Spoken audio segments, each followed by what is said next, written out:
Today marks a special day for Alberta as we introduce the first step in our new approach to minimum wage for the province. I say a new approach because our government views minimum wage a bit differently than our predecessors did. We see minimum wage as one of many components of an overall provincial social and economic policy strategy. Our minimum wage must reflect the values we all share. Values such as fairness for all, values like working and living with dignity.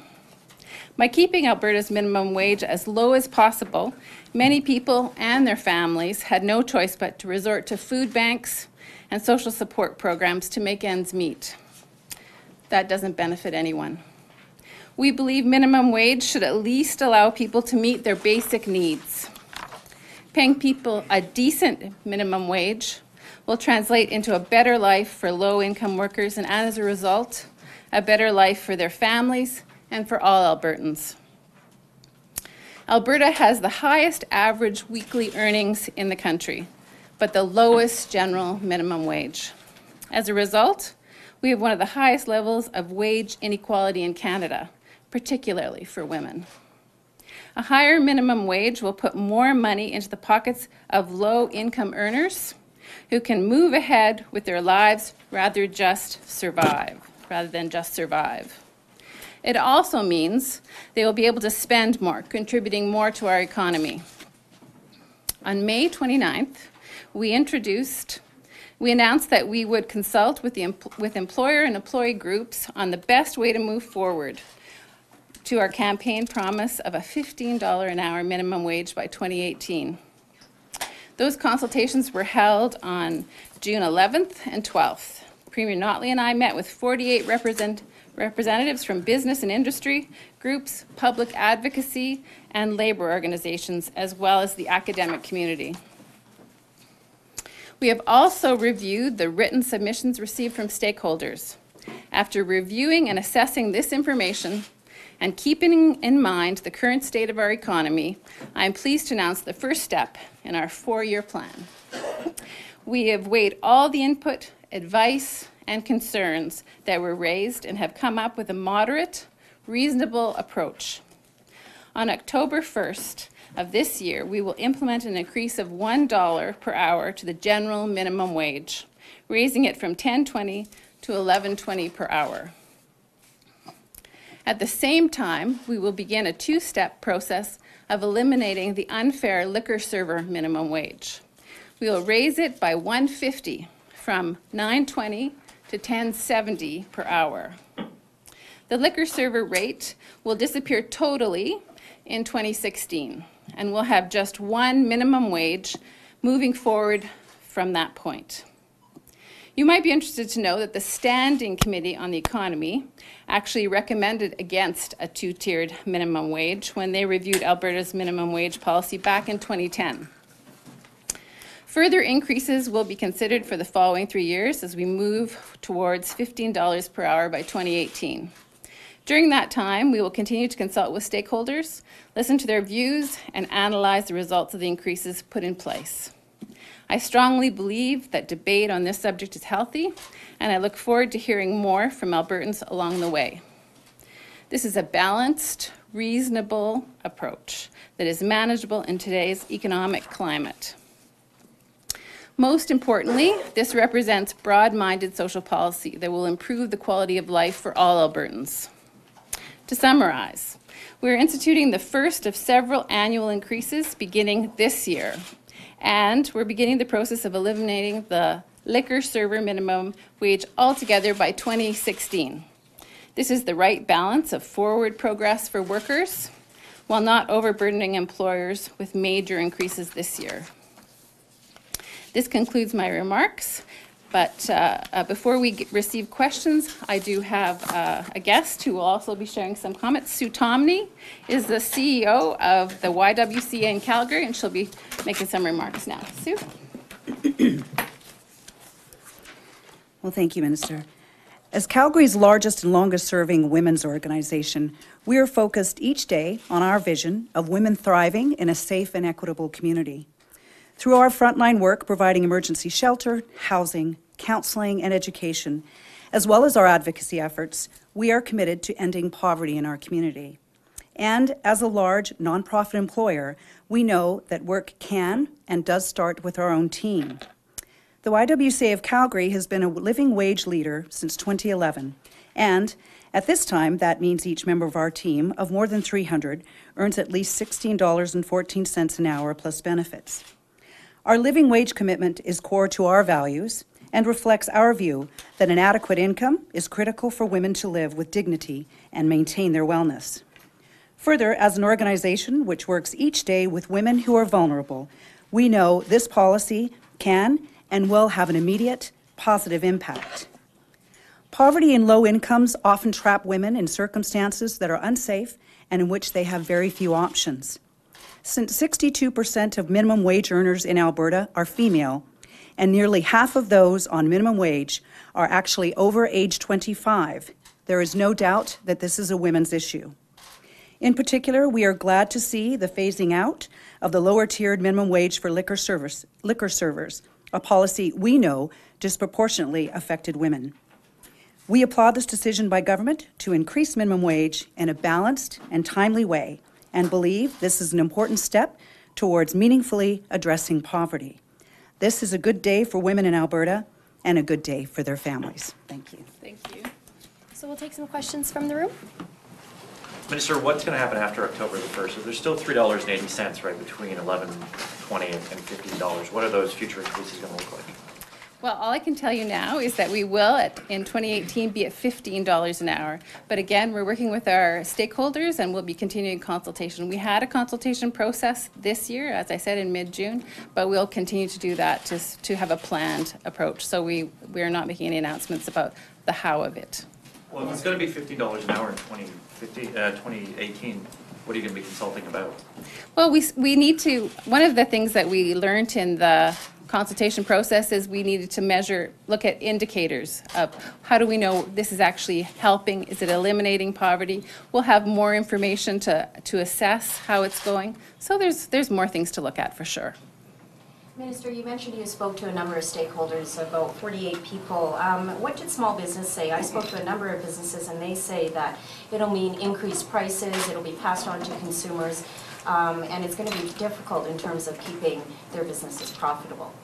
Yes, absolutely. We did meet with many small businesses and they did express concerns just like you're sharing, and we're concerned about that too. And so that's why we're doing a very phased-in approach. We're certainly being pulled on the other side to go to $15 an hour this year. So we're being moderate. We're taking into consideration what they said, and absolutely it's important for us to support small business. So is there a chance the 2018 deadline, there's some wiggle room there, or is it set in stone? It'll be $15? Yes, it's a commitment. That's part of our campaign promise, and we will fulfill on that. Minister, where did the $15 come from, Minister? Where did the $15 come from, ultimately? What are you basing that on? Well, $15 an hour was a campaign promise, so that absolutely came from there. And we know that the median average income is about almost 30, and so it's about half of that. So that's also part of that. But it really was a campaign promise that we put forward, that we ran on and were elected on. But it's still an economic foundation, not a political one, correct? Well, it's both. How worried are you about layoffs with this increase in minimum wage? Well, we're hearing that certainly from some stakeholders who are concerned, that are concerned about that. But I think that, business will be flexible. Businesses thrive and do well in Alberta because they look at the market and figure out what they need to do. And if they're going to raise the minimum wage up, their prices might have to go up a little bit. But me, as many Albertans, I'm sure will be happy to pay that little bit more so our most vulnerable can be supported. Operator, we'll go to the phone for a question. Operator? The first question comes from Rick Bell from Sun Media. Your line is open. Hello, Minister. Just want to ask you, when you were making your deliberations, you and the Cabinet, how much of this decision was based on evidence that it is a good thing, and how much of it is just based on your desire to do what you perceive to be a good thing for people who make very low wages, and how much was really based on empirical data about what the impact might be on the economy And I'll have a quick supplementary once you answer that. Okay, thank you. So certainly, we know that in jurisdictions in the States, a lot of places in the States, that critique that if we raise the minimum wage, people will be losing their jobs. And almost all of those jurisdictions, that wasn't found to be a fact.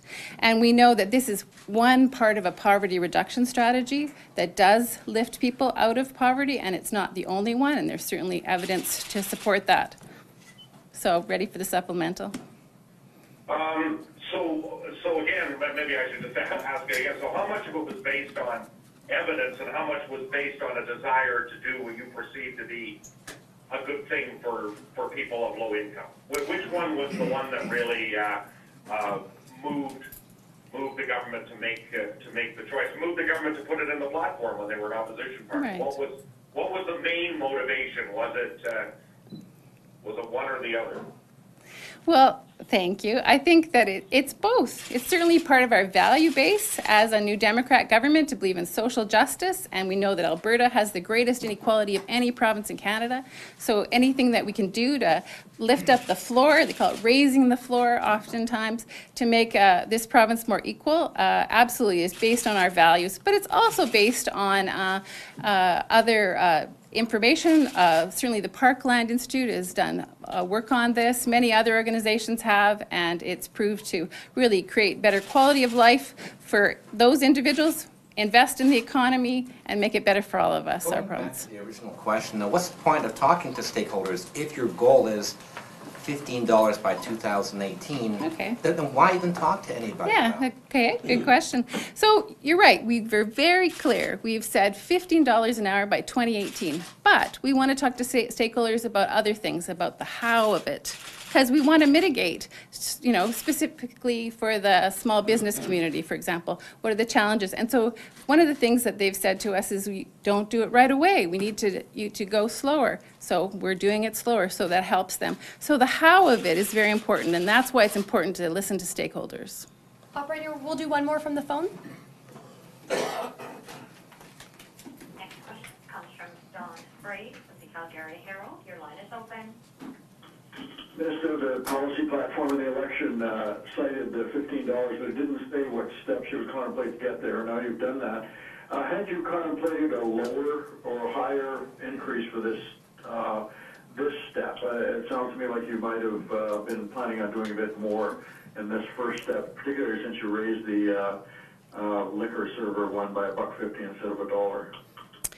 Yes, there certainly had been some discussion of going higher more quickly, but again, as we spoke with stakeholders and discussed it with them, we decided to do a more gradual, phased-in approach for this first step.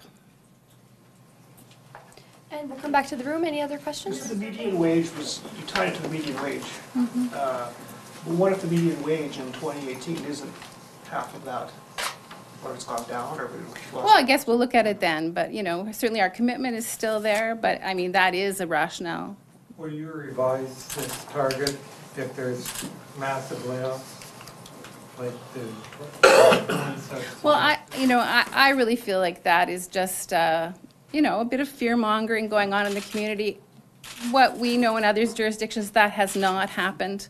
So, we're moving forward, and it is, we were elected on this platform, and so we're going to fulfill on that. You said you're getting pulled to go to 15 immediately. Are any businesses asking for you to do that? Businesses? Well, I guess it's a nonprofit organization, certainly, and labor groups, anti-poverty groups. Businesses tend to be on the other side. We get pulled both ways. Do you have a number of people who will be affected by this? It's about 2% of workers, so it's not a big chunk. But as was shared previously by Sue, 62% of those are women, and 2/3 of them are over 20. So it's people who are trying to put food on the table for their families and make sure that they can provide for their children. Where does this rank us in Canada now? We've had the lowest minimum wage. Where does it rank us once this comes into effect? October 1st, I believe, will be second. Ontario, second highest. All right, last question from the gallery. You said that possibility of layoffs is fear-mongering. Do you believe that's not going to happen? Well, I mean, who knows what can happen exactly in the market. I think that there may, some businesses may have to readjust things, but I think overall, this policy will absolutely help the most vulnerable people and really be good because, you know, people who have, you know, very limited incomes, they're going to be spending that money in local economies, which will create more economic activity, which will benefit all of us.